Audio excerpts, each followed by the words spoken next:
चिरस्मरणीय अनंत श्री विभूषित जगद्गुरु रामानंदाचार्य श्री स्वामी नरेंद्राचार्य जी प्रभूजींच्या दिव्य पावन चरणांना अंतकरणपूर्वक वंदन करून, तसेच युवांचे प्रेरणास्थान संघटनेचे कार्याध्यक्ष पीठाचे उत्तराधिकारी परमपूज्य कानिफनाथ महाराज यांचे चरणी वंदन करून, आपल्या पीठाचे पीठ देवता भगवान व्यंकटरमणाच्या चरणी नतमस्तक होते. या नगरीचे ग्रामदेवत स्थान देवता भगवान मारुतीरायाच्या चरणी वंदन करते आणि आजच्या या महन मंगल अशा दिव्य पावन संत संघ उद्घाटन सोहळा प्रसंगी उपस्थित सर्व गावातील प्रतिष्ठित मान्यवर, प्रतिष्ठित नागरिक, पीठ सेवा समिती, जिल्हा सेवा समिती, तालुका सेवा समिती, पूर्ण बिलोली तालुका, दक्षिण नांदेड जिल्ह्यातील सर्व सेवा केंद्रातील सन्माननीय पदाधिकारी आणि तुम्हा सर्व पुण्यात्मांना माझा सांप्रदायिक जय सियाराम, जय सियाराम, जय सियाराम, जय सियाराम. प्रसाद मिळालाय ना? आज अतिशय पावन असा हा दिवस आपल्या नगरीमध्ये परमवंदनीय परमश्रद्धेय पूज्यपाद रामानंदाचार्य भगवान नरेंद्राचार्यजी यांचा संत संघ सोहळ्याचं उद्घाटन होत आहे. नागेश दादा कुठे आहे? दादा कोणत्या दिवशी राहणार आता संत संघ? गुरुवारी संध्याकाळी. इथून पुढे दर गुरुवारी संध्याकाळी 8 ते 9 नाणीजून लाईव्ह संत संघ असणार आहे. जशी आपण लाईव्ह आरती केली आणि आरतीमध्ये आपण सगळ्यांनी हाजरी नोंदवली, म्हणून जगद्गुरु श्री संत सद्गुरु जेव्हा आपण आवळ्या देतो ना, तेव्हा ते आपल्याला एवढं देतात. आरती किती मिनिटाची करायचो आपण? 10 मिनिटाचं प्रवचन ऐकायचो, आरती करायचो 20-22 मिनिटाची. हाजरी लावली प्रामाणिकपणे आपण सर्वांनी आणि आपली हाजरी देवाच्या दरबारात पोहोचली. मग देवाने सुदाम्याचे कच्चे पोहे घेतले होते हो. भगवान श्रीकृष्णाने द्वापार युगात घेतले होते. आजचा संत संघ जर आपल्यापैकी बऱ्याच पदाधिकाऱ्यांनी श्रवण केला असेल तर आजच्या संत संघात सांगितलंय आपले रामानंदाचार्यजी कोण आहेत? त्रेतायुगातले ते प्रभू श्रीराम आहेत, द्वापार युगातले ते श्रीकृष्ण आहेत, कलियुगामध्ये ते नित्य अवतारात तुमच्या माझ्या सारख्या अज्ञानी जीवाचा उद्धार करण्यासाठी. थोडं ऐकू कमी करायला म्हणा दादा, घशाला त्रास होतोय. आणि आपल्या जन्म मरण्याच्या फेऱ्या चुकवण्यासाठी निमित्त केलंय. प्रतिमेला, आरतीला, संत संघाला निमित्त केलंय आणि तुमचा माझा उद्धार करू पाहतायत. आपणही तेवढे पुण्यात्मे आहोत. त्यांच्या प्रत्येक कार्यामध्ये आपण कोणी ना कोणी होतो. जेव्हा आपले सद्गुरु माऊली प्रभू श्रीरामाच्या अवतार कार्यात होते तेव्हा आपण वानर सेनेच्या रूपात होतो. जेव्हा भगवान श्रीकृष्णाच्या रूपात आपले प्रभूजी आले द्वापार युगात तेव्हा आपण सुदामा, पेंद्या कोणीतरी होतो. म्हणून आज कलियुगामध्ये घोर कलियुग आहे. पेपर उघडला, टीव्ही मधली बातमी बघितली की मनाला असं वेदना होतात. बापरे, काय चाललंय? काय बघतोय आपण? 28 फेब्रुवारी पासून युद्ध सुरू झालेलं आहे. इराण, इस्रायल आणि अमेरिका. टीव्ही बघत असाल आपण, पेपर बघत असाल तर समजेल काय भयानक परिस्थिती आहे. कारण काय? काही कारण नाही, फक्त अहंकार, द्वेष, द्वेषाची भावना, सुडाची भावना. ती 83,99,999 योनीमध्ये जे कुत्रा, गाढव, मांजर, बोकड, लांडगा, बैल, गाय यांनी जन्म घेतला, त्यांना नाही हो अहंकार, त्यांना नाहीये सुडाची भावना, द्वेषाची भावना. पण माणूस प्राणी बुद्धिवान सर्व योनीहून महान म्हटलंय. दादा थोडं कमी कर ना, घशाला त्रास व्हायला रे. तर आवाज कमी कर मग. आणि माणूस बुद्धिवान प्राणी आहे. या सगळ्या प्राण्यांना दिले नाही तेवढ्या सगळ्या गोष्टी आपल्याला दिल्यात, तरी पण आपण एकमेकाचा द्वेष करतो. सूड भावना, अहंकार, गर्व, आणि ते सर्व हळूहळू कमी व्हावं. आपल्यामध्ये असणारे विकार, आपल्यामध्ये काय विकार आहेत तुम्ही म्हणताल माझ्यात कुठे विकार आहे, मी तर एवढे छान छान मेकअप करून सुंदर सुंदर दिसते. ते वरून दिसतं हो, आतमध्ये. मग संतांच्या सहवासात आल्यानंतर संत आपल्याला कसं क्लिनिंग करतात, कसं वॉशिंग करतात आणि कसं एक वन पीस मार्बल बनवतात, एका भजनाच्या माध्यमातून आपण बघणार आहोत. पण आपल्यामध्ये जे असणारे विकार आहे ते या संत संघात आल्यानंतर, आरतीमध्ये आल्यानंतर, गुरुदेवांचं दर्शन घेतल्यानंतर, ते भजनामधला एक एक शब्द स्वतःसाठी लावून घेतल्यानंतर, गुरुदेवांचं जे प्रवचन असतं, प्रवचनकारांना माध्यम बनवलंय. हे शरीर काय प्रवचन करण्याच्या लायकीच आहे का हो? अजिबात नाही. माध्यम बनवलंय शरीराला. बोलविता धनी भोंगा, भोंग्याचं काम करतंय माझं शरीर फक्त. आणि संत संघामध्ये पण तेच होणार. वेगवेगळे प्रवचनाला प्रवचनकारांना फक्त समोर बसवल्या जाईल माध्यम. बोलविता धनी आपली सद्गुरु माऊली राहणार आहे. म्हणून आपण या संत संघामध्ये काय यावं, आजचा दिवस आपल्या आयुष्यात का महत्वाचा आहे, या संत संघाचं काय महत्व आहे, संतांच्या सहवासात आपणच का गेलं पाहिजे. कुत्र्याला का जाता येत नाही हो, गाढवाला का जाता येत नाही, त्याच्याकडून त्या ईश्वराला का अपेक्षा नाही की तो संत संघात येऊन बसला पाहिजे. कारण त्याची भोग येणी आहे, त्याला फक्त भोगायचा अधिकार आहे, त्याला कर्म करण्याचा अधिकार दिलेला नाही देवाने. कर्म असं काही कर्म आहे की संत कबीरदासजी म्हणतात, पशु का होत बनैया नर का कछु न होय. पशु का म्हणजे मी आता मगाशी सांगितले ना मोठी यादी, 83,99,999 जे लोक आहेत. मग त्यात गाढव येतो, कुत्रा येतो, मांजर येते, बोकड येतो, लांडगा येतो, वाघ, सिंह, मोर, गाय, म्हैस, बैल, सगळे, मुंगी, डुक्कर. त्यांना काय शिळ टाका, गुपचूप खाणार, म्हणेल ते काम लावा, गुपचूप करणार, म्हणजे भोग योनी.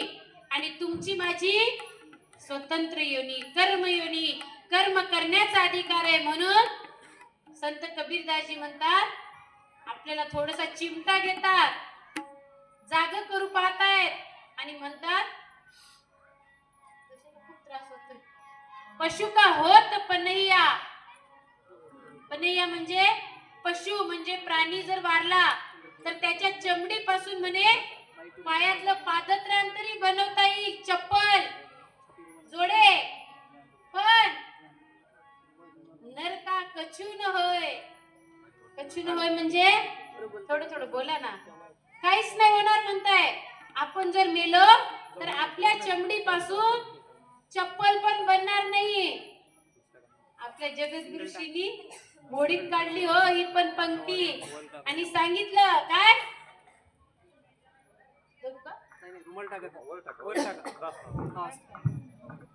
काय सांगितलं, मरणोत्तर देहदान करा आणि डॉक्टर घडणाऱ्या मुलांसाठी, संशोधनासाठी तुमचं हे शरीर द्या. त्यांनी काय होणार, तुम्हाला ऊर्ध्वगती प्राप्त होणार. ऊर्ध्वगती म्हणजे वर वर वर वर वर जाणार आपण. वर म्हणजे कुठे, स्वर्गाकडे हो. आणि जन्म मरण्याच्या फेऱ्या चुकणार. म्हणून पुढे काय सांगितलं बघा, पशु का होत पनैया नर का कछु न होय. मगर, मगर म्हटलंय. पुढची पंक्ती महत्वाची आहे. नर अगर, नर म्हणजे तुम्ही आम्ही, माणूस प्राणी, नरदेह, मनुष्य प्राणी. नर अगर एक बार, बार बार नाही, एक बार करनी करे. करनी म्हणजे कोणती, बोला ना. आज बोलत नाही बा, कळत नाही का भाषा. करनी म्हणजे लिंबू टाकायचा, ते करनी नाही. नर अगर एक बार करनी करे तो नर का नारायण होय. कोणती करनी, भजनाच्या माध्यमातून आपण समजून घेऊ. करनी काय करायची आहे, ओम नरेंद्रनाथाय नमहा, ओम नरेंद्रनाथाय नमहा, हे म्हणायची करनी करायची आहे. दर 8 दिवसाला इकडे यायचं 1 तास, संत संग करायचा, मुला बाळांना, सुनेला, नातवंडाला आणायचं, जेणेकरून ते आपलं वय झाल्यावर आपल्याला म्हणणार नाही चलली घराबाहेर, त्यांना पण ऐकू द्या, मग संस्कार होतील. कारण आता येणारी पिढी संस्कारहीन घडत आहे. एकलकोंडी, स्वार्थी, मतलबी, आई नको, वडील नको. मुलाचा फ्लॅट कुठे पाहिजे? पुण्यात. मुलगा एकटाच. डिमांड आहे हो आजच्या मुलींची, मागणी आहे. फ्लॅट पुण्याला, नोकरी पुण्याला, आई बाप नको. बहीण ही करणी नाही करायची. कोणती करणी करायची आहे? या हाताने देवाने हात दिले, फक्त भोजन नाही, भजनामध्ये टाळी वाजवावी, या हाताने थोडस दान व्हावं, ही करणी आपल्याला करायची आहे. म्हणून नर अगर एक बार करणी करे, इकडे केली त्यांनी, नारायण पदाला जाऊन पोचले. काय केलं? सांगितलं बाबा रे, कर्माचा सिद्धांत सांगितला आणि सांगितलं कोणाबद्दल वाईट विचार करू नको, कोणाला फसवू नको, कोणाला लुबाडू नको. तू जग, अतिशय सुंदर जग, कारण अनमोल है, दुर्मिळ है, दुर्लभ है, दुर्लभ मिला है तुझको, मानव जन्म ये प्यारा, पाकर इसे जो खोया, मुश्किल है फिर दोबारा, नजदीक है यहाँ से मुक्ति रूपी किनारा, पाकर इसे जो खोया, मुश्किल है फिर दोबारा. काय मुश्किल है? पुनरूपी जनन, पुनरूपी मरण, पुन्हा पुन्हा पुन्हा परत कुत्रा व्हावं लागेल, मांजर व्हावं लागेल, डुक्कर व्हावं लागेल, मुंगी, काय काय नाही व्हावं लागणार ते आपल्याला माहित नाही. ते गरुड पुराणात सगळं सांगितलंय. इंटरेस्ट असेल तर आपण त्याचा अभ्यास करू शकता. काय केल्याने काय कर्म भोगावं लागणार आणि पुढच्या योनीमध्ये आपल्याला कोणती गती मिळणार, आपल्याला तेवढं पुराणात जायची पण गरज नाही हो. आपले पूज्यपाद रामानंदाचार्यांनी आपल्याला सोप्पं सोप्पं सोप्पं सिलेबस दिलाय. काय दिलाय सिलेबस सोपा? दिवसातून 10 मिनिटे वेळ काढून भक्ती करा, म्हणजे त्याचं नाव आहे, देवाचं नाव घ्या, ओम नरेंद्र नाथाय नमः म्हणा. स्वप्नात कोणाबद्दल वाईट विचार करू नका, छळू नका, फसू नका, एखाद्याचा आत्मा दुखेल असं बोलू नका. तुम्ही जगा आणि दुसऱ्याला जगवा. अवघड आहे का? खूप सिरियस झाला बाबा, डोक्यावर ओझं वाटतंय. मग आपण आधी भजन घेऊया. तुम्ही टाळी वाजवणार ना, पाठीमागून म्हणणार भजन, तरच घेऊया, नाहीतर मग काय फायदा. नुसते प्रसाद घेण्यासाठी हात नाहीये.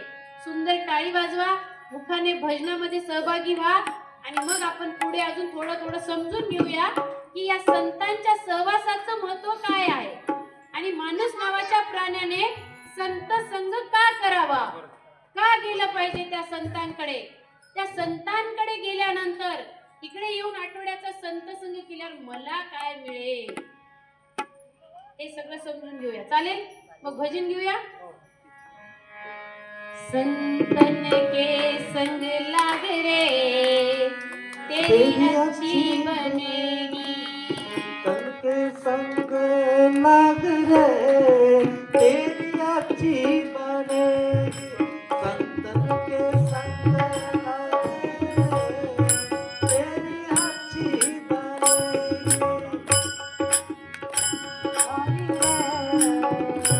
तेरी अच्छी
अच्छे बने तेरी किस्मत बड़ी राग सके तो लागे तेरी अच्छी बनेगी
तेरी अच्छी बनेगी संतन के संग लागे तेरी अच्छी बनेगी लाई रे तेरी अच्छी बनेगी संतन के संग लाई रे तेरी अच्छी बनेगी और अपने बहुत दिन सोया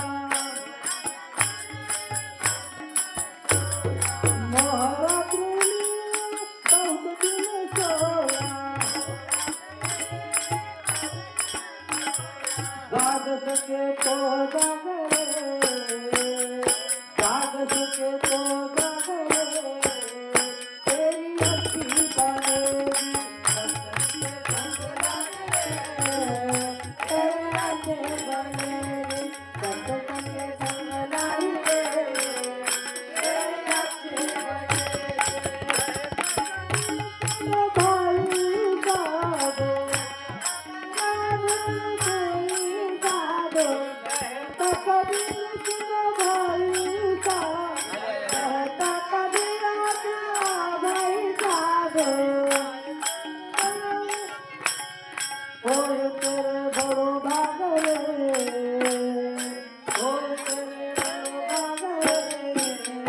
तेरी अच्छी बनेगी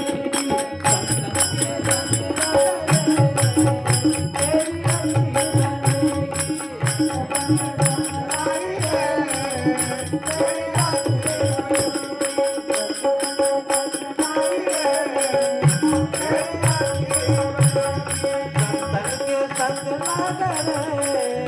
तेरी अच्छी बनेगी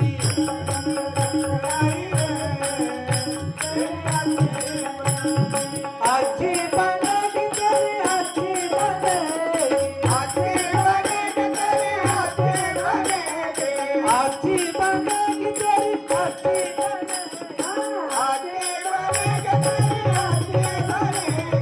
जाग सके तो जागे जाग सके तो जागे तेरी अच्छी बनेगी तेरी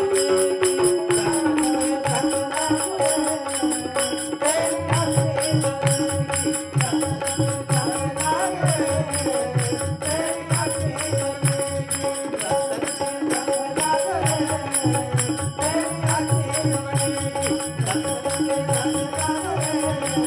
तेरी अच्छी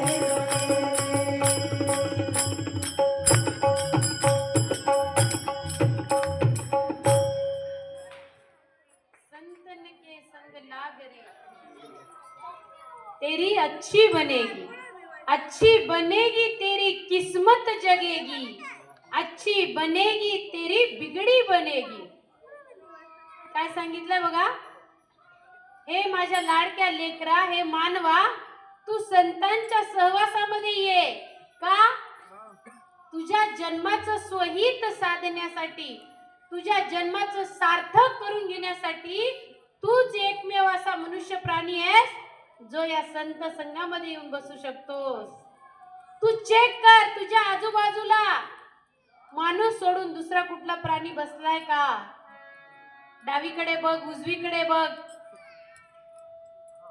इकडे बघ, पूर्वेला पश्चिमेला, सगळीकडे चेक करा की माणूस नावाचा प्राणी सोडून दुसरा कुठला 83,99,999 योनी मधला प्राणी आता इथे येऊन बसलाय का? कारण कागा से तो हे हंस बना दे. म्हणजे काय? कागा म्हणजे काय? कावळा. मी बघाशी बोलले की सुंदर मेकअप करून आपण जरी बाहेरून दिसत असलो तरी मध्ये काय, तुमच्या माझ्या शरीरामध्ये काम, क्रोध, लोभ, मद, मत्सर, मोह, माया हे षडविकार आहेत. आणि ह्या विकारामुळे आपण आतमधून काळे कुट्ट कावळ्यासारखे आहोत. म्हणून मी मगाशी तुम्हाला उदाहरण दिलं, 1 महिना होऊन गेला तरी इराण, इस्रायल आणि अमेरिकेचं युद्ध काही थांबत नाहीये. का? अहंकार, सुडाची भावना, द्वेषाची भावना. आपल्या शेजाऱ्याला बघा, आता काय, आता सोयाबीनचा सीझन होऊन गेला ना, बोला ना, झालं ना, आता हरभरा झाला, सोयाबीन झालं. आपल्याला आता आपण सगळे शेतकरी लोक, बरोबर, आपल्याला 21 पोते हरभरा किंवा सोयाबीन होऊ दे आणि आपल्या शेजाऱ्याला 50 पोते होऊ दे, कावळा आपल्यातच आहे. हो, पोटात कळ येते, मेलीला 50 झाले, 50, देवा मी कुठे कमी पडले होते, मला 20च पोते का? एवढं जाऊ द्या. हो, आपल्या जवळ आता मार्केट नर्सीच आहे ना, तुम्हाला बिलोली, नर्सी, मोठा एखादा शोरूम येऊ द्या आणि आपली शेजारनी जाऊ दे, 5,000ची एक मस्त पट्टू साडी आणू दे, काय होतं आपल्याला? पोटात कावळे, पोटात गोळा येतो, दुखायला लागतं. हे आहे मनुष्य प्राण्याचं सत्य.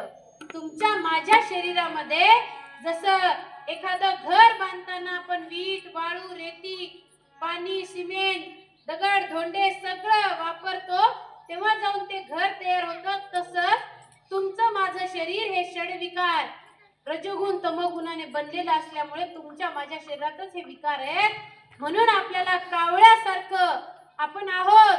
पण इकडे जर आलो ना दर आठवड्याला आता, तर आपल्याला कसं बनवणार आहे जगद्गुरुशी? राजहंस. राजहंस काय करतो? दूध आणि पाणी मिक्स करून ठेवा, पाणी पाणी पितो आणि दूध सोडून देतो, बरोबर? बरोबर, दूध दूध पितो आणि पाणी पाणी म्हणजेच काय, सार घेतो, सार टाकून देतो. जसं आपण धान्य पाकडतो, समोर टरफल किंवा घाण फेकून देतो आणि जे चांगलं चांगलं धान्य आहे ते आपल्या वापरासाठी आपण घेतो, अगदी त्याचप्रमाणे तो राजहंस काय करतो? माझ्या हिताचं काय, माझ्या फायद्याचं काय, अगदी आपल्याला पूज्यपाद आपले प्रभूजी तेच शिकवणार आहे की माझ्या लाडक्या लेकरा, तुझं मन या जगात सगळ्यात वेगवान आहे, चंचल आहे, नाटाळ आहे. तुझं मन क्षणात इथे, क्षणात दुसऱ्या देशाला जाईल आणि घाई गडबडीने तू निर्णय घेणार, तुझ्या कुटुंबातले निर्णय तुझे चुकणार, दुःख तुझ्या वाट्याला येणार. म्हणून लाडक्या लेकरा, ये आठवड्याला दर इकडे, दर आठवड्याला ये, 1 तास तुझी मी शाळा घेणार. माणूस म्हणून घडवायची कार्यशाळा म्हणजे हा संत संघ आहे. तुमच्या माझ्या मनातल्या भ्रमाचा भोपळा फोडायचं कार्य म्हणजे ही संत संघ आहे. नवविधा भक्तीचं पुण्य तुमच्या माझ्या पदरात पूज्यपाद प्रभूजी टाकतात. 1 तास आठवड्याचा संत संघ. म्हणून इकडे बोलवलंय, सांगतायत तू घाई गडबडी निर्णय घेतोस, तुझे निर्णय चुकतात. मग तू शेजाऱ्यानेच करणी केली. बरोबर रात्री 12 वाजता येऊन माझ्या दारात काहीतरी लिंबू टाकून गेली शेजारी, किंवा सख्खा भाऊ पक्का वैरी होतो आणि गल्ली पासून दिल्ली पर्यंत आपण केस लढवतो. हे तुमचं माझं अज्ञान आहे. ते अज्ञान दूर करण्याचं कार्य संत संघ करणार आहे. दर आठवड्याला त्यासाठी आपल्याला इकडे यायचंय. आपल्याला रोजचं जीवन जगताना दैनंदिन जीवन जगतानाच या संत संघाचा आपल्याला फायदा होणार आहे, आपला संसार सुखाचा करण्यासाठी. पहिली पायरी आहे आपला संसार आधी आपण सुखाचा करून घ्यायचा. मुला बाळांना योग्य संस्कार व्हावे, मुलं बाळ चांगली शिकावे, आपली सून आपला मुलगा आपलं आदर करावं, आपलं पालन पोषण करावं. पण ते कधी होणार? जेव्हा आपण इकडे आठवड्याच्या संत संघाला त्यांना पण घेऊन येऊ, आपण येऊ आणि जगद्गुरु ऋषींनी सांगितलेला सिलेबस होमवर्क तो ग्रहपाठ अंतःकरणातून करू. मग त्यासाठी ताई आम्हाला आमचा प्रपंच, आमचं शेत, आमचा व्यवसाय, आमची नोकरी सोडावी लागेल का? काही गरज नाही. आठवड्याला 1 तास मागितला हो देवाने, ते पण तुमच्या माझ्या सवडीप्रमाणे संध्याकाळचा टाइम करून दिला. अजून काय करेल आपला भगवंत? सांगितलं 23 तास 50 मिनिटे व्यवहार कर, प्रपंच कर, नोकरी कर, बायकोवर प्रेम कर, मुलाबाळांचा अभ्यास घे, शेतात राब राब राब राब बैलासारखा. सगळं इथं सोडून जाणार आहेस तरी सुद्धा राबतो राबतो राबतो. सगळं कर, फक्त 10 मिनिटं काढ रे माझ्या लाडक्या लेकरा. त्या 10 मिनिटांमध्ये आपले प्रभूजी आपल्याला काय देणार आहेत? या जन्म मरणाच्या फेऱ्या चुकवण्याचं मोठं सामर्थ्य तुम्हा आम्हाला देणार आहेत. योग्य निर्णय घेण्याची क्षमता तुमच्या माझ्यामध्ये विकसित करून देणार आहेत. कारण तुमचं माझं मन अतिशय वेगवान आहे, नाठाळ आहे, चंचल आहे. म्हणून कागासे तो हे हंस बनावे, जाग सके तो जाग रे. का जाग? मोह की राती बहुत दिन सोया. मोह की राती म्हणजे काय? आपला अज्ञान. काय आहे आपला अज्ञान? पैसा मेरा परमेश्वर, पत्नी मेरा गुरु, बाल बच्चे साधू संत, सेवा किसकी करू. हे तुमचं माझं अज्ञान आहे. माझे घर माझा संसार, देव कैसा अनिला थोर, हे तुमचं माझं अज्ञान आहे. जगद्गुरुशी सांगतात, हे मोहाच्या रात्री किती दिवस झोपला असेल माझ्या लाडक्या लेकरा? काय गाढ झोपेत आहेस? सगळं कळतंय तुझ्या गावात, तुझ्या शेजारी, तुझ्या नात्यामध्ये.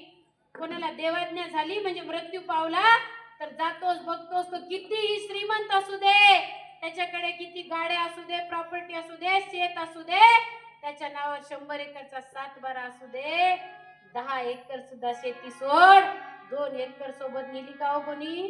बघितली का? बघितली असेल त्यांनी हात वर करा ना.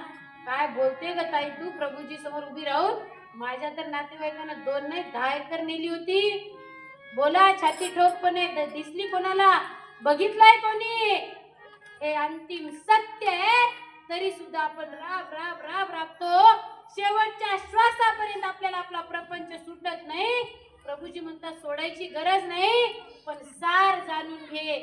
तो मोह, तो अज्ञान दूर कर. त्या झोपेतून जागा हो माझ्या लाडक्या लेकरा. मोह की राती बहुत दिन सोया, जाग सके तो जाग रे. उठ रे माझ्या लेकरा, उठ. आता तू जागा हो. कशातून जागा हो? या अज्ञानातून, या मोहातून. मग परत म्हणतात आम्ही सोडावा का आमचा प्रपंच? मी मगाशी सांगितलं सोडायची गरज. संसार त्याग न करिता, प्रपंच उपाधी न सांडिता, जनामध्ये सार्थकता विचाराची होय. समर्थ रामदास स्वामींनी दासबोधात सांगून ठेवलंय. संसार प्रपंचाचा त्याग करायची गरज. उपाधी म्हणजे कोणी आमदार असेल, कोणी खासदार असेल, कोणी पोलीस पाटील असेल. मी म्हणेल मी डॉक्टर आहे, मला माझं डॉक्टरकी पद सोडायची गरज नाही. कोणाला पोलीस पाटील आमदारकी सोडायची गरज. संसार त्याग न करिता, प्रपंच उपाधी न सांडिता, या जन्मामध्ये सार्थक या जन्माचं करू शकतो कधी? या संत संघामध्ये येऊन. मग पुढे उदाहरण देऊन सांगतायत. पुराणातले उदाहरण दिलेत. तुम्ही म्हणताल पुराणातलं सोडा. मी तुम्हाला पुराणातलं सांगून आपलं पण सांगणार आहे. पुराणातलं भरपूर ऐकलंय आम्ही. आत्ताच बोला, आत्ताच काहीतरी सांगा. सांगणार आहे. उदाहरण देताना म्हणतात, ध्रुव जी की बन गई, प्रल्हाद जी की बन गई, हरि कीर्तन में लाग रे. कोण होते ध्रुवजी? कोण होते प्रल्हादजी? ध्रुवजी म्हणजे ध्रुव तारा. आपण बघतो ना आकाशात, ज्याला आढळपद प्राप्त झालं कशामुळे हो? संतांच्या एक घडीच्या सहवासामुळे. काय ताकद असते बघा संतांच्या एक घडीच्या सहवासामध्ये. ध्रुव बाळ उत्तानपाद राजाचा मुलगा. राजाचा मुलगा कोण असतो? राजपुत्र, राजकुमार. राजाच्या गादीवर बसणार होता हो, राजवैभव भोगणार होता. तिकडे होती सावत्र आई. किती द्वेष, किती तिरस्कार, किती कुरखोड्या होणार होत्या सगळं कारभार सांभाळताना. पण तोच ध्रुव बाळ आज कुठे जाऊन बसलाय बघा. काय निवांत, काय आढळपद, कोणी खाली खेचू शकत नाही त्याला. कोणामुळे मिळालं होय हे आढळपद? कोणामुळे मिळालं? संत संघामुळे मिळालं. कसं मिळालं सांगू? गोष्ट ऐकाय वाटते ना? राजाचा मुलगा. राजाला 2 पत्नी, एकीचं नाव सुरुची, एकीचं सुनीती. माईक मध्ये काहीतरी प्रॉब्लेम आहे, खूप जोर लावून बोलावं लागतंय. आणि पोटाच्या नसा दुखतायत. कमी केलाय म्हणजे कसं होतंय, घशाला इथे ताण पण पडतोय आणि जोरात बोलावं लागतं. 2 पत्नी. 2 पत्नी म्हटल्यावर काय हो? सवत माझी लाडकी असते का? महिला म्हणतात काहीच बोलत नाही बाबा. नागेश भाऊ खूप दमवलं वाटते ताई लोकांना. काहीच बोलत नाही, रिस्पॉन्स नाही. सवत माझी कोणाची लाडकी असते का हो? असते का? बोला ना, थोडं थोडं बोला की. छान वाटते मला. तुम्ही टेन्शन नका घेऊ, रिलॅक्स. आपण एकमेकांना बोलून संवाद साधूया, बरोबर? चालेल ना? आवडत नाही का बोललेलं? कळत नाही? सवत कोणाची लाडकी असते का ताई? मग ध्रुव बाळ जाऊन काय केला? उत्तानपाद राजा म्हणजे त्याचे वडील पिताश्रीच्या म्हणजे बापाच्या मांडीवर जाऊन बसला. बापाच्या मांडीवर लेकराने बसणं गुन्हा आहे का हो? बोला ना, गुन्हा आहे का? नाही तर म्हणा. जाऊन बाळ मांडीवर बापाच्या बसला. तिकडून सुरुची माता आली. ध्रुव बाळ मांडीवर बसलेला बघून तिच्या तळपायच्या मस्तकाला गेली. हे आहे आपल्यातलं कावळेपण. आपल्यामध्येच हे विकार आहे, आपल्यामध्ये द्वेष आहे, मत्सर आहे. कशामुळे? या षड विकारामुळे. हा सद्गुरु काय करतो? या विकारावर, हे विकार म्हणजे मासे आहे, त्याच्यावर जाळी टाकतो आणि त्या माशांना पकडतो आणि लांब लांब लांब दूर फेकून देतो. म्हणून सद्गुरूंच्या सहवासात यायचंय. आली तिकडनं माता, तळपायची आग मस्तकाला गेली. 420 चा करंट लागला. हा ध्रुव माझ्या नवऱ्याच्या मांडीवर बसतो? अरे मूर्ख! उचललं ध्रुव बाळाला आणि चोऱ्यात लांब फेकून दिले. रडत रडत रडत स्वतःच्या आईकडे. सुनीती, बघा नाव काय होतं? सुनीती. सु म्हणजे चांगली, नीती म्हणजे जिचं आचरण. सु म्हणजे चांगलं होतं, जिची नीती चांगली होती, जिचं विचार चांगले होते. अशी त्याची माता सुनीतीकडे गेला. माता काय करेल? तुम्ही आम्ही काय केलं असतं? मेली कुत्री अशीच आहे, तशी आहे. बोट मोडले असते की नाही ताई? खरं सांगा, मोडले असते की नाही? हे आहे आपल्या मधलं विकार. कुत्रा बोट मोडला असता का हो? कुत्र्याने शिव्या घातल्या असत्या का? देवाने तोंड दिलंय त्याला. स्वतंत्र योनी नाहीये, बुद्धी नाही. माझ्या लेकराला कोणीतरी मांडीवरून खाली खेचले, याचा मी बदला घेतला पाहिजे. हे बैलाला, गाईला, म्हशीला, कुत्र्याला कळत नाही. फक्त माणूस नावाच्या प्राण्याला कळतं. तो चालाकी करतो. म्हणून तो परमेश्वर संत संघाच्या रूपाने नित्य अवतारात आलाय, सद्गुरु रूपाने. आम्हाला घडवण्यासाठी, तुमच्या माझ्यामधील विकार कमी करण्यासाठी तो आलेला आहे. आणि आपल्या गावाचं एवढं भाग्य आहे की आरती सुरू होऊन किती दिवस झाले होते? 4 महिने, किती 17 आठवडे. आणि आज संत संघाचा उद्घाटन होतोय. मग काय झालं? मातेकडे गेला रडत रडत. मातेने बोट मोडले असतील का? काय बोलली? माता माता, मला त्या मातेने आचे केलं. बाबाच्या मांडीवर मी बसलो होतो, मला दूर फेकून दिलं. माता काय बोलली असे? सगळ्या माता भगिनींनी हृदयामध्ये कोरून घ्यावं. बाळा काय नाही होत रे, असू दे. असं का केलं ग आई? त्या मातेने मला एवढं दूर का भिरकावून दिलं? माझी चूक काय आहे? माझा गुन्हा काय आहे? सांग आई. आई म्हणते बाळा काही नाही रे, असंच केलं असेल. नाही नाही, काहीतरी माझी चूक आहे, माझा गुन्हा काहीतरी आहे. आई मला सांग, मी तुला विचारल्याशिवाय सोडणार नाही. तुला माझ्या प्रश्नाचं उत्तर द्यावंच लागेल. आपले पण लेकर कधी कधी हट्ट करतात बघा, बाल हट्ट, स्त्री हट्ट, त्यापुढे काय चालत नाही. मग मातेने सांगितलं, बाळा आता आईला समजलं हा काय माझा पिच्छा सोडणार नाही. आई बोलली, बाळा तू आणि मी, म्हणजे तो ध्रुव बाळ आणि त्याची माता, बाळा तू आणि मी मागच्या जन्मामध्ये खूप पाप केलेले आहेत आणि ते पाप या जन्मामध्ये आपण भोगतोय. कारण कर्माचा सिद्धांत असतो आहे, आपण गाठोड घेऊन जन्माला आलोय आणि जे आज आपण भोगतोय त्याला म्हणतात प्रारब्ध. आणि आज आपण जे कर्म करतोय, तुम्ही नामगजर सोहळा केला, 3 तास गणी गणगणात बोते या मंत्राचा जप केला, पालखी प्रदक्षिणा केली आणि देवाचं गाणं म्हणजे भजन गात गात इकडे आलात. आता तुम्ही देवाचं सगळी लीला ऐकताय, श्रवण भक्ती करताय. हे सगळं आज उद्या चालू घडामोडीमध्ये जे चांगलं वाईट कर्म तुमच्या माझ्या हातून होतंय त्याला म्हणतात क्रियामान. म्हणजे पुढच्या जन्मासाठी आपण डिपॉझिट म्हणजे तरतूद करतोय. जसं आपण कमाई करतो, मुलीच्या लग्नाला लागेल, मुलाच्या लग्नाला लागेल, शिक्षणाला एवढा खर्च लागेल, आजारी पडलो तर एवढं लागेल म्हणून इन्शुरन्स काढतो, काहीतरी पुंजी जमा करून ठेवतो. अगदी त्याचप्रमाणे आज जे आपण कर्म करतोय ते पुढच्या योनीसाठी आपण तरतूद म्हणजे डिपॉझिट करून ठेवतोय.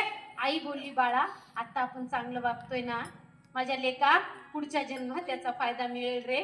पण आज जे भोगतोय ते मागच्या जन्मीचं गाठोड आपण घेऊन आलोय. त्याचंच नाव मी तुम्हाला सांगते, प्रारब्ध संचित. म्हणजे ते संचय आपण करून आणलोय आणि भोगतोय, त्याचं नाव आहे प्रारब्ध. आणि आता जे करतोय त्याला म्हणतात क्रियामान. म्हणून माझ्या बंधू भगिनींनो, डोळे उघडे ठेवून, एक एबीपी माझा म्हणून टीव्ही आहे, त्याच्यात येते बघा पटकन, त्या टीव्हीचं म्हणजे हे ब्रीद वाक्यच आहे. काय म्हणते, उघडा डोळे बघा नीट. नीट बघा म्हणते ती, इकडे तिकडे बघायला नाही सांगत. अगदी त्याचप्रमाणे तुमचे माझे डोळे देवाने दिलेत, सगळ्यांना दिलेत, पण त्यांना काय चांगलं काय वाईट बघायचा अधिकार नाही आपल्याला. म्हणून आपण चांगलं बघावं, या हाताने चांगलं कर्म करावं आणि त्याचसाठी हा संत संघ आहे. कारण आपण स्वतःहून तेवढ्या पात्रतेचे नाही, तेवढे कॅपॅसिटी तुमच्या माझ्यामध्ये नाहीये की आपण स्वतःहून चांगलं वागू, चांगलं आचरण करू, इतरांच्या मदतीला जाऊ, इतरांना मदत करू, देवाचं नाव घेऊ.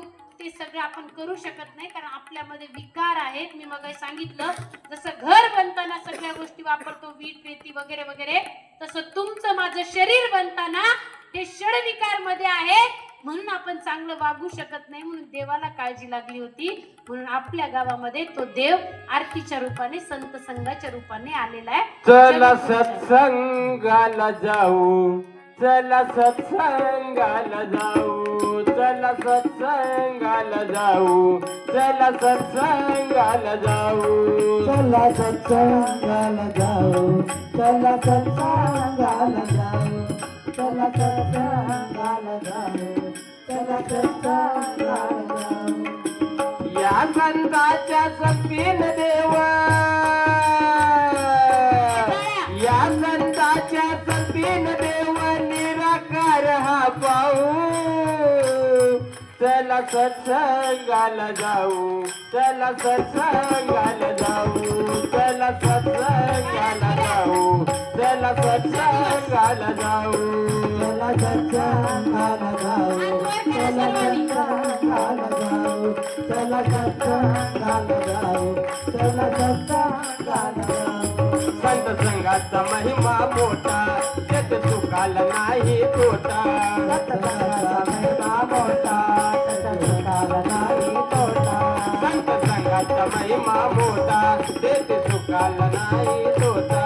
सत्संगाला महिमा मोठा, त्यात चुकाला नाही तोटा. संत संघात बसून आपण, संत संघात बसून आपण भक्ती रंगात लावू. चला सत्संगाला जाऊ, चला सत्संगाला जाऊ, चला चला सत्संगाला जाऊ चला सत्संगाला जाऊ चला सत्संगाला जाऊ चला सत्संगाला जाऊ चला सत्संगाला जाऊ चला सत्संगाला जाऊ आज सद्गुरु माय बाप दूर करी दुःख संताप माय बाप आज सद्गुरु माय बाप दूर करी दुःख संताप गुरु माय बाप गुरु बाप तन मन धन हे वाहून चरणी तन मन धन हे वाहून चरणी पाहू चला सत्संगाला जाऊ चला सत्संगाला जाऊ चला सत्संगाला जाऊ चला सत्संगाला जाऊ चला सत्संगाला जाऊ चला सत्संगाला चला सत्संगाला जाऊ चला सत्संगाला जाऊ बहुभाग्याने सत्संग मिळाला जीवनात खरा देव कळाला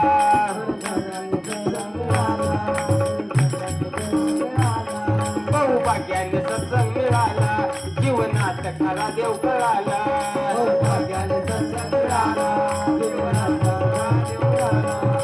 जगन्नाथ मन चला लवकरी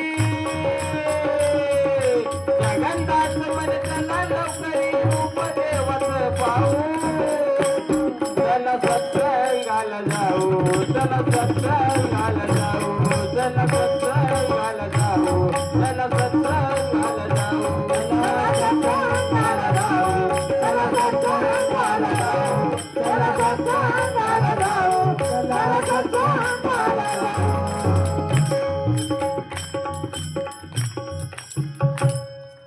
ध्रुव बाळ पण असाच निघालाय आता कुठे संत संघाला निघालाय आईने सांगितलं बाळा तू आणि मी माग दादा हे बंद केलं पाहिजे हो बंद करा तिकडे तोंड करू एखादी लावा बस आणि बाळ तू आणि मी मागच्या जन्माचं जे कर्म केलं होतं चुकीचं कर्म केलं होतं वाईट कर्म केलं होतं त्याचं फळ भोगतोय बाळा दुःख करू नकोस तो ईश्वर सर्व काही ठीक करेल कारण आता आपण चांगलं वागतोय ना तो ईश्वर सर्व काही ठीक करेल बाळाने एकच पॉइंट उचलला आईचा शब्द आणि म्हणतोय तो ईश्वर कुठे राहतो ग आई मला सांग मला त्याचा शोध घ्यायचा आहे आता काय बोलणार आई 5 वर्षाचं ते बाळ त्याला ईश्वर कुठे काय सांगणार अरे बाळा जाऊ दे ना करेल तो सगळं त्याचं फक्त नाव घेतलं ना तो सगळं ठीक करतो नाही नाही नाही नाही मला त्याला जाऊन विचारायचंय की माझ्या आईने मला माझ्या पिताशीच्या मांडीवरून का दूर फेकून दिलं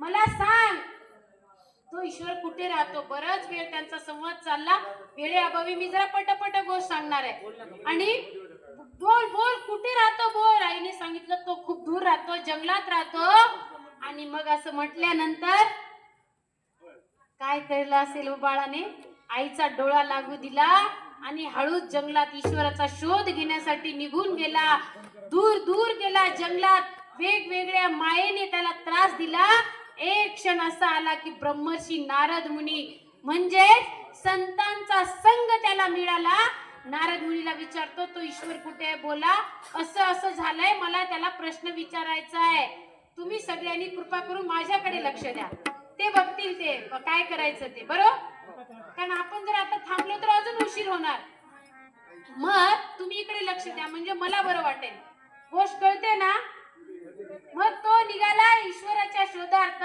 नारद मुनी मिळाले नारद मुनीला विचारतो ईश्वर कुठे सांगा नारद मुनी म्हणाले बाळा त्या ईश्वराचं नाव अंतःकरणपूर्वक जर घेतलं ना तर तो ईश्वर भेटतो घेईल मी नाव सांगा काय घेऊ ओम नमो भगवते वासुदेवाय ओम नमो भगवते वासुदेवाय बोला ना ओम नमो भगवते वासुदेवाय हे नाव तू घेतलं पाहिजे एकाग्र चित्तेने कित्येक दिवस एवढ्याशा छोट्याशा बाळाने नाव घेतलं मार्ग दाखवला कोणी संतांनी असा हा संत आपल्या जीवनामध्ये योग्य दिशा मार्ग दाखवणारा असतो नामस्मरण केल्यानंतर एके दिवशी भगवान विष्णू प्रगट झाले आणि ध्रुव बाळाला त्या अढळ पदाची प्राप्ती झाली, जिथून आता त्याला कोणीच कधी खाली ढकलू शकेल का हो? बोला ना. गुरुबंधू काहीच बोलत नाहीये. ढकलणार नाही ना कोणी. आज तो अढळ पदाला कोणामुळे झाला? देवाच्या नाव घेतल्यामुळे. पण देवाचं नाव घ्यावं लागतं हे सांगितलं कोणी? संत संग. म्हणून संतन के संग लाग रे, तेरी अच्छी बनेगी, अच्छी बनेगी तेरी किस्मत जगेगी, अच्छी बनेगी तेरी बिगड़ी बनेगी. ध्रुव बाळ त्या राज दरबारात राहिला असता तर सावत्राईचा द्वेष मत्सर सहन करावा लागला असता. पुढे चालून राजकारण बरंच काही झालं असतं. पण निघून गेला. देवाचं नाव घेतलं. नारद मुनींनी दिशा दाखवली आणि जीवनाचा कायापालट झाला. अगदी त्याचप्रमाणे वाल्या कोळीचं पण झालं की नाही हो? बोलत नाही बाबा कोणी. थांबू का? वाल्या कोळी कोण? सत्पुरुष होता. रत्नाकर डाकू एक नंबरचा हरामी होता की नाही? होता. नंतर कसा झाला? तुमच्या माझ्यासारख्या लोकांना लुटत होता की नाही हो? बोला ना भाऊ. लुटत होता ना? मग बरोबर करत होता का चुकीचं करत होता? मग तुमच्या माझ्यासारख्या लोकांनी हे वाल्या, हे रत्नाकर डाकू, तुझं हे चुकतंय असं का बरं नाही सांगितलं हो त्याला? का नाही सांगितलं बोला? कारण मी सांगू की तुम्ही सांगता? सांगू.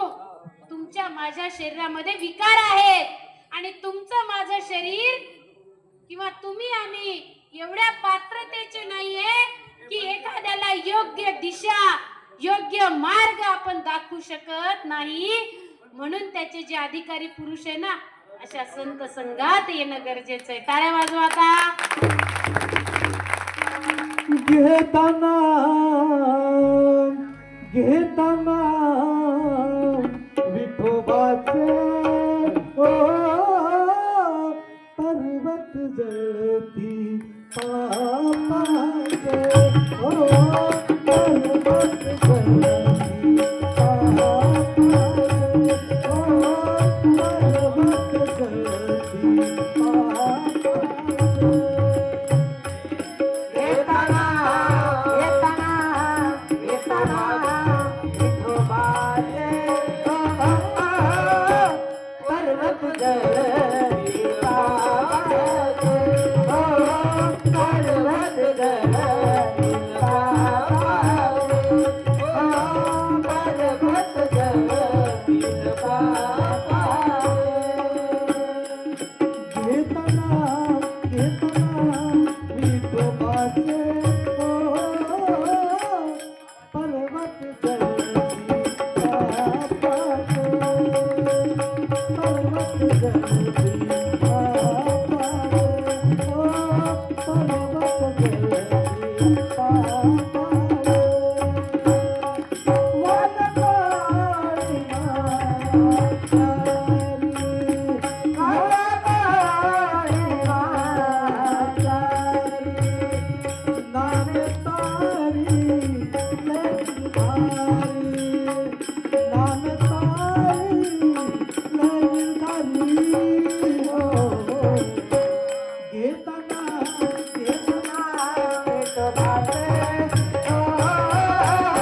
पर्वत जळती पापाचे ओ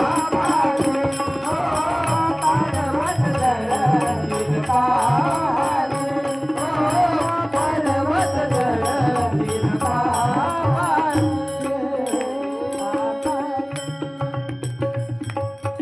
मग वाल्या कोणी चूक करत होता हे माहित होतं, तरी सुद्धा महिला मंडळ भगिनी इकडे लक्ष द्या, कोणीच थांबवलं नाही. पण एक दिवस असा निघाला, ब्रह्मर्षी नारद मुनी आले आणि वाल्याला सांगितलं थांबावं लागेल. थांब, चूक करतोयस.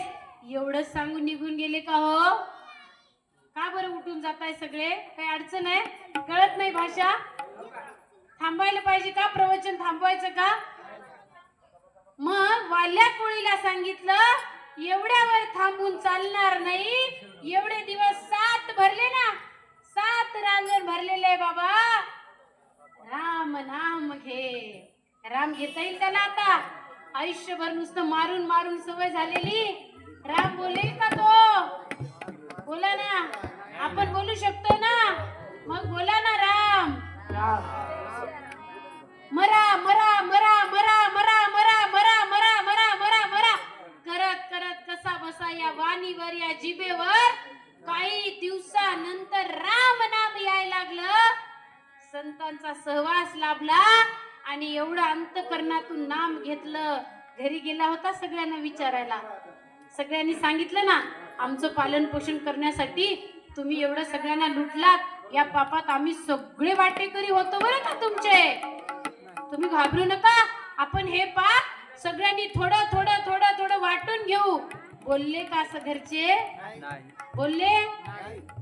म्हणून आला आणि नतमस्तक झाला आणि राम नाम घेतल्यामुळे एक नंबरचा डाकू असलेला वाल्या ब्रह्मर्षी नारद मुनीचा सहवास संत संग मिळाला आणि मर्यादा पुरुषोत्तम प्रभू श्री रामचंद्र म्हणजेच भगवान विष्णूचा त्रेतायुगातला 7वा अवतार जन्माला येण्याच्या अगोदर रामायणासारखं महाकाव्य लिहून ठेवलं. एवढी क्षमता या संत संघात आहे. याच संतांच्या सहवासामध्ये निर्जीव भिंत चालायला लागली. ज्ञानेश्वर माऊलींनी सांगितलं, भिंतीला चल ग बाई, भिंत चालायला लागली. हो, कलियुगातली गोष्ट आहे. भिंत कुठे चालेल का? ज्ञानेश्वर माऊलीच्या सहवासात चालली. हो, त्या माऊलीला आपल्यासारख्या लोकांनी किती छळ केला, किती छळ केला. अस्पृश्य संन्यासाची पोरं म्हणून गावाबाहेर काढली आणि आज त्याच माऊलीच्या पालखीचं दर्शन घेण्यासाठी किती किती लांबच्या लांब रांगा लागतात. असा हा समाज आहे. म्हणून हात जोडून विनंती आहे, संतन के संग लागरे तेरी अच्छी बनेगी. रेड्याच्या मस्तकावर माऊलीने हात ठेवला. रेडा वेद बोलायला लागला. तुकाराम महाराजाची गाथा 1 नाही 2 नाही 3 नाही, तब्बल 13 दिवस इंद्रायणी नदीच्या डोहात होती. 14व्या दिवशी कोरडी फटक निघाली. आज पूज्यपाद रामानंदाचार्य भगवान नरेंद्राचार्यजीचं नाव घेतलं. साप आपल्या बाजूने दिशेने येत असेल आणि सापाला सांगितलं प्रभूजीचं नाव घेऊन, थांब, तुला जगद्गुरु रामानंदाचार्यजीची शपथ आहे. तर साप तिथे थांबतो. हा अनुभव मी स्वतः घेतला. अशी ही आपली माय माऊली आणि आज त्यांचा संत संघ इथे चालू होतोय.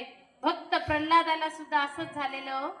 पोटच्या बापाने किती छळ करावा, किती छळ करावा, पण जन्म कुठे झाला होता भक्त प्रल्हादाचा?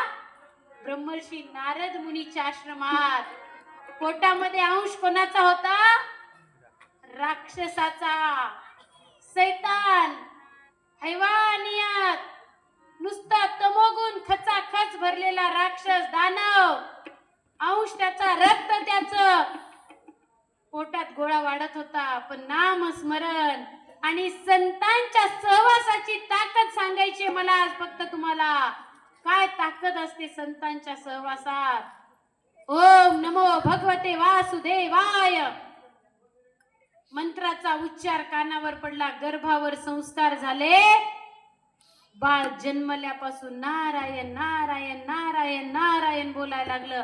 बापाची तळपायची आग मस्तकाला जायला लागली. माझ्या देशात नारायणाचं नाव घ्यायचं नाही.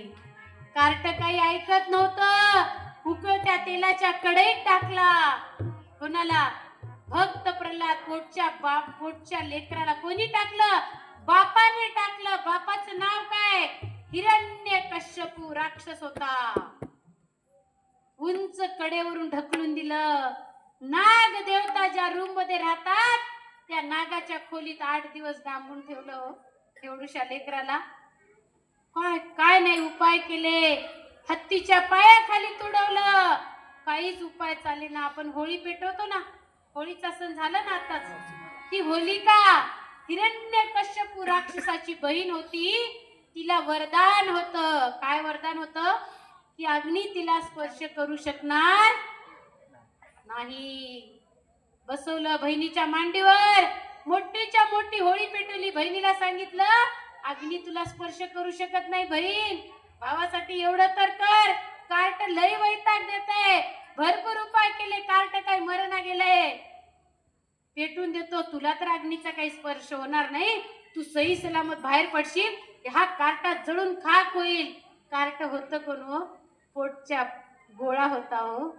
पण आपल्यामध्येच कसे विकार असतात बघा भाविक हो. तमोगुण जर उफाळला ना, वाईट विचार जास्त प्रभावी झाले तर काय करू शकतो माणूस? पेटून दिलं हो. नारायण नारायण नारायण नारायण नारायण, सतत मुखात नाम. वाढ झाली होती संतांच्या सहवासामध्ये आणि भक्त प्रल्हाद जळून खाक झाला नाही. जिला वरदान होतं अग्निस्पर्श करणार नाही, ती होलिका जळून खाक झाली. असं हे महात्म्य संतांचं आहे. म्हणून हात जोडून विनंती आहे की दर आठवड्याच्या गुरुवारी आपण इकडे यायचं. मग तुम्ही म्हणताल खूप उदाहरण ऐकले ताई पुराणातले, आता इथलं काहीतरी सांगा. किती सांगायचे उदाहरण. मुखेड तालुक्यामध्ये राजुरा म्हणून गाव आहे. असा संत संघ सुरू झाला. तिथे एक ताई आली आणि स्वामीजींना प्रार्थना करू लागली. कुठे? संत संघात. या प्रतिमे समोर बसून, देवा माझी सून लग्न करून आणलंय माझ्या मुलाला, पण तिला मुलबाळ होत नाही. लग्न होऊन 4-5 वर्ष झाले. देवा तुझे 52 संत संघ न चुकता मी करेल. गुळ फुटाण्याचा प्रसाद वाटेल. माझ्या मुलाला काहीतरी संतती झाली पाहिजे. कुठे सांगितलं? बोला ना. संत संघाच्या प्रतिमेसमोर आपण काय करतो? फोटो आहे. इकडे कुठे प्रभूजी असतील? गुरु ही एक अशी शक्ती आहे. आपण बघा ग्रामीण भागामध्ये देव वाटून घेतलेत. म्हणजे कोणी वाईट वाटून घेऊ नका, पण आपण वाटून घेतले. वैष्णव संप्रदाय विष्णूचे भक्त, विठ्ठलाचे भक्त. शैव संप्रदाय आम्ही लिंगायत, आम्ही महादेवाची भक्ती करणार. पण या गुरुमध्ये काय असतं माहितीये?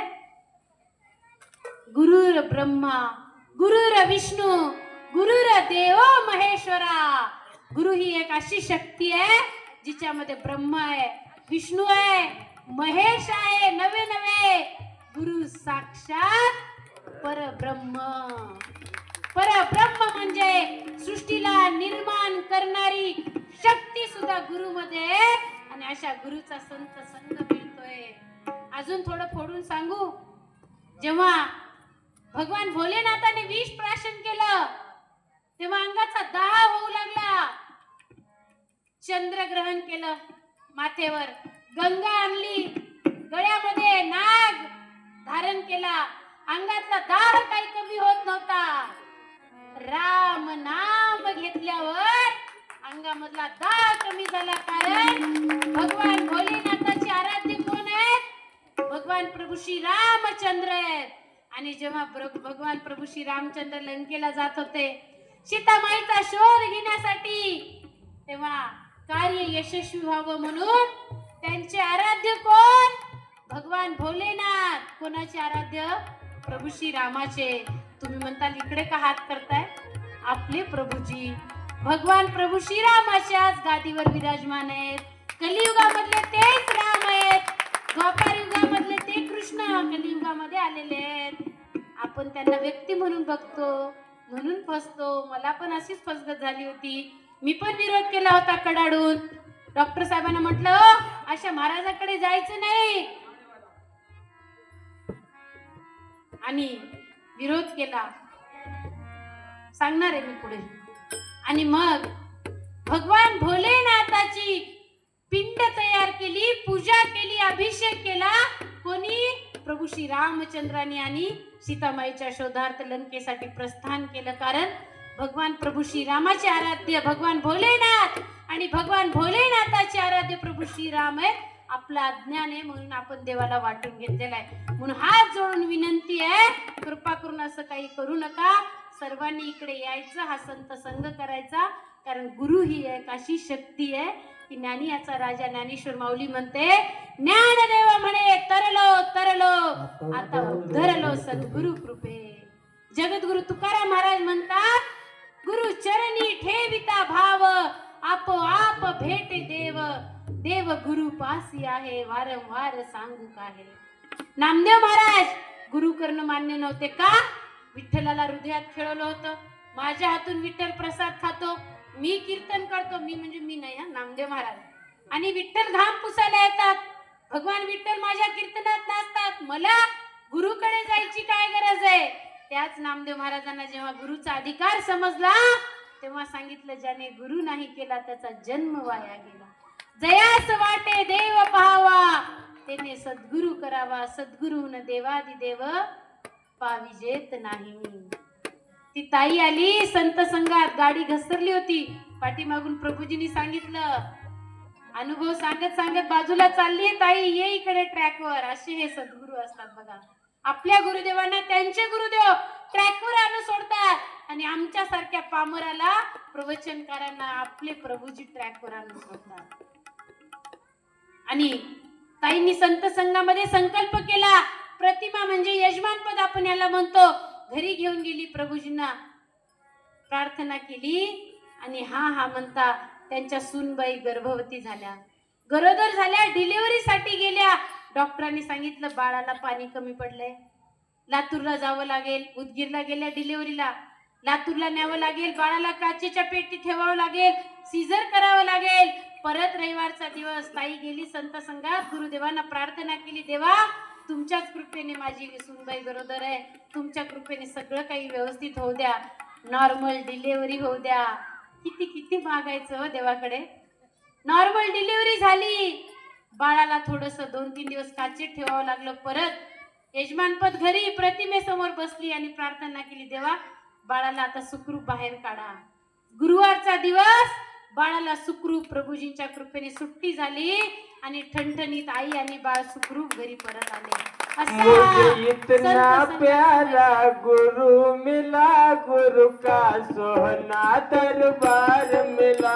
मुझे इतना प्यारा गुरु मिला, गुरु का सोहना दरबार मिला. इतना प्यारा गुरु मिला है, इतना प्यारा मुझे इतना प्यारा गुरु मिला, गुरु का सोहना दरबार मिला. मुझे इतना प्यारा गुरु मिला, गुरु का सोहना दरबार मिला. इतना प्यारा गुरु मिला, सोना दरबार मिला. इतना प्यारा गुरु मिला, सोना दरबार मिला. जिसके चरणों में दुनिया झुकती, मुझे अनमोल वो मोती मिला, मुझे अनमोल वो मोती मिला. मुझे इतना प्यारा गुरु मिला, गुरु का सोना दरबार मिला. मुझे इतना प्यारा गुरु मिला, गुरु का सोना दरबार मिला. मुझे इतना प्यारा गुरु मिला, गुरु का सोना दरबार मिला. मुझे इतना प्यारा गुरु मिला, गुरु का सोना दरबार मिला. अंबर ढूंढा सागर ढूंढा, गुरु का कोई अनमोल नहीं.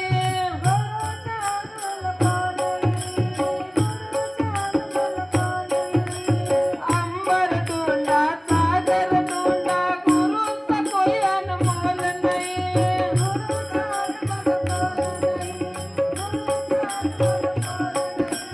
गुरु से बढ़ के इस दुनिया में दूध कोई सौगात नहीं.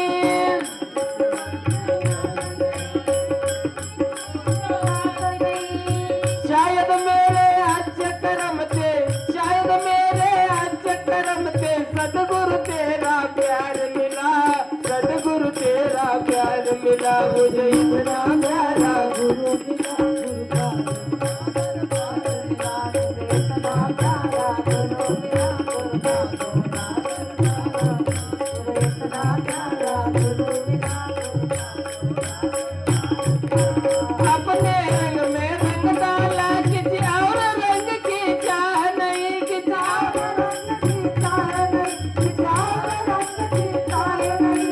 गुरु का प्यार पाके प्यारे, दुनिया की मुझे परवाह नहीं, दुनिया की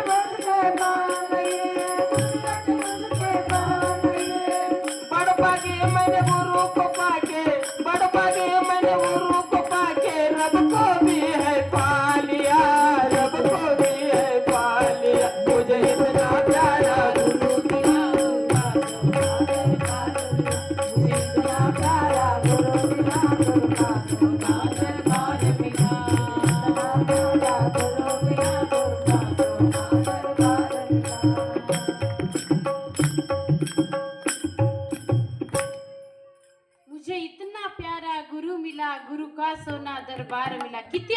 सांगायचे, माझ्या जीवनातला सुद्धा अनुभव आहे. असंच प्रतिमा आम्ही यजमानपद घरी घेऊन गेलेलो. मुखेड तालुक्यात बाराळीला आम्ही दोघे पती पत्नी डॉक्टर आहे. साहेबांना सरकारी नोकरी गुरुमाऊलीच्याच कृपेने लागली. मी मगाशी सांगत होते ना, जाऊ नका तिकडे, दर्शन घेऊ नका असा म्हणून मी विरोध केला. गुरुमाऊलीकडे हे गेले परभणी आश्रमावर. शेजारी एक शिक्षक होते, त्यांनी नेलं कसं तरी. नागेश दादा कुठे आहे दादा? आणि मग तिकडे गेल्यानंतर गुरुदेवांचं दर्शन झालं, प्रतिमा घरात आणली आणि मग काय झालं,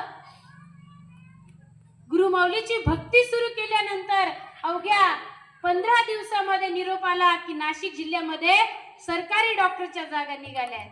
गुरुदेवांचे आशीर्वाद प्राप्त झाले आणि न भूतो न भविष्यती कुठल्याही प्रकारचं अनुभव प्रमाणपत्र सोबत नसताना बाकीच्या लोकांकडे अनुभव प्रमाणपत्र होतं सरकारी काम केल्याचं आदिवासी भागात, पण आमच्याकडे ते नव्हतं. तरी सुद्धा गुरूंच्या मुखातले शब्द होते, तुम्हाला नोकरी मिळणार, आशीर्वाद दिला होता आणि सरकारी नोकरी गुरुदेवांच्या कृपेने मिळाली. मग गावी आल्यानंतर यजमानपद घेतलं. गुरुमाऊलींना घरी क्वार्टर मध्ये घेऊन गेलो, विराजमान केलं. मी माझ्या प्रायव्हेट दवाखान्याला निघून गेली. साहेब सरकारी ड्युटीला. धो धो धो धो पाऊस सुरू झाला. मुलगी छोटी होती, 7-8 वर्षाची, टीव्ही लावून समोर बसलेली. अशी गुरुदेवांची प्रतिमा मांडलेली, बाजूला टीव्ही, जो संत संघामध्ये नेत होतो आम्ही. निर्जीव टीव्हीचं सुद्धा रक्षण करतात हो प्रभूजी. सजीव माणसाचं तर सोडा, निर्जीवाची सुद्धा किव येते. निर्जीव भिंतच चालली होती ना ज्ञानेश्वर माऊलीच्या सहवासात.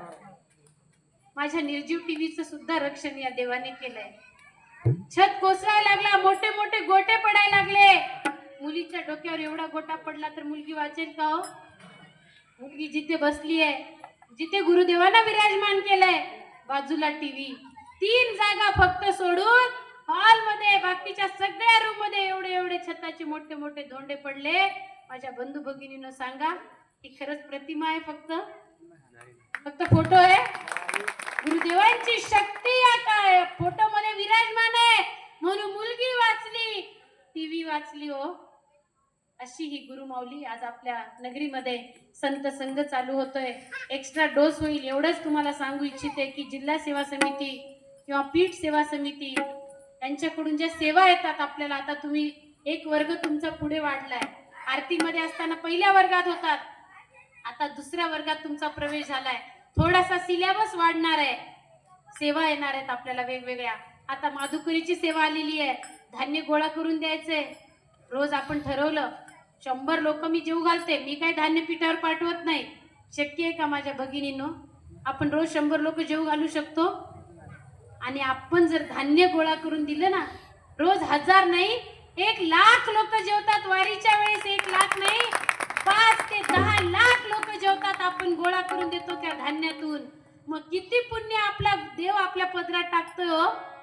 काय करायचंय? आपल्या घरातलं ते धान्य द्यायचंय, पण इतरांकडे पण जाऊन भिक्षा मागून आपल्या पिठावर पाठवायचे. 2 वेळचा महाप्रसाद तिथे मोफत मिळतो.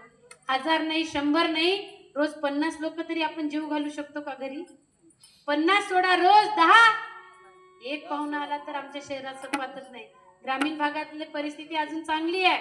तुम्ही मोठ्या मनाचे दिलदार लोक आहेत, पण आपण किती ठरवलं तरी जे पिठावर, जे नाणीजला भंडारा चालतो तो आपण आपल्या घरी करू शकत नाही. म्हणून आपल्या देवाने आपल्याला एक आपल्या पदरात पुण्याचा साठा वाढावा म्हणून ही धान्य माधुकरीची सेवा दिलेली आहे. म्हणून हात जोडून विनंती आहे, आपण सर्वांनी धान्य गोळा करून पिठावरती पाठवायचंय. तालुका अध्यक्ष, जिल्हा अध्यक्ष, सेवा समितीतले जे पण पदाधिकारी आहेत, मग हिंदू संग्राम सेनेतले असतील, वेगवेगळे सचिव, युवा अध्यक्ष, महिला अध्यक्ष, त्यांच्या मार्फत ज्या सेवा येतात त्यांच्याकडे एक पद गुरुदेवांनी दिलंय, प्रमुख पद दिलेलं असतं. त्यांना पिठावरून, पिठाला नाणीजवरून अशी शंखला असते. मीटिंग होतात आणि सेवा येतात, म्हणून त्यांनी जो निरोप देतात तो कधीतरी आपण शिरसावंत मानायचा आहे. माझ्या गुरुची ही आज्ञा आहे, माझ्या गुरुनी माझ्यासाठी पाठवलेली ती कृपा आहे. भगवान गौतम बुद्धाला त्यांच्या शिष्याने विचारलं की गुरु कृपा झाली हे कसं समजायचं? तेव्हा भगवान गौतम बुद्धाने सांगितलं, बाळा, जेव्हा गुरु तुझी आठवण काढतात ना, मग कशी आठवण काढतात? तुला वेगवेगळ्या सेवा पाठवतात. कधी म्हणतील वृक्ष लाव, कधी म्हणतील रक्तदान कर, कधी म्हणतील पालखीला चल, कधी म्हणतील नानीजला वारीला ये, कधी म्हणतील धान्य गोळा करून दे, कधी म्हणतील दिंडी चालली आहे 500 रुपये देणगी दे, कधी 1000 दे, पीठावर कार्यक्रम आहे, जिल्ह्याचा कार्यक्रम आहे, उद्या बिलोली तालुक्याला कार्यक्रम आहे 2027चा. अशा वेगवेगळ्या सेवा जेव्हा आपले गुरु पाठवतात ना, तेव्हा आपली काढलेली आठवण हीच आपल्यावर झालेली गुरुकृपा असते, असं भगवान गौतम बुद्धांनी शिष्याला सांगितलं. मग हे कशासाठी हो?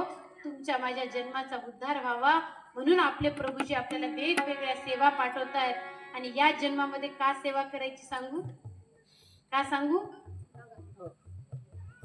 भगवान प्रभू श्री रामचंद्र, भगवान विष्णूचा 7वा अवतार, त्रेतायुगातला अवतार, भगवान श्रीकृष्ण देव होते की नाही? भगवान रामाने काय केलं? वशिष्ठ मुनी विश्वामित्र ऋषीच्याकडे जाऊन सेवा केली. भगवान कृष्णाने काय केलं? गायी राखायचं कार्य केलं. सांदीपनी ऋषीच्या आश्रमात शेण गोळा करायचे, लाकडं गोळा करून आणून द्यायचे गुरुमाताला. का केलं असेल हो त्यांनी? श्री गुरूंच्या पायी ठेवी तू विश्वास, दासाचा तू दास होई त्याचा, राम हा परब्रह्म वशिष्ठा शरणम, कृष्ण सांदीपनी गुरु केला. अहो सद्गुरु कृपा जयासी, सामर्थ्य न चाले तयापासी, ज्ञान बळे वैभवाची तृण तुच्छ केले. वाल्मिकी ऋषी नारद उपदेशी, त्रिभुवनी धन्य वाल्या झाला. वाल्या कोणामुळे धन्य झाला? गुरु मिळाले ना नारद मुनी.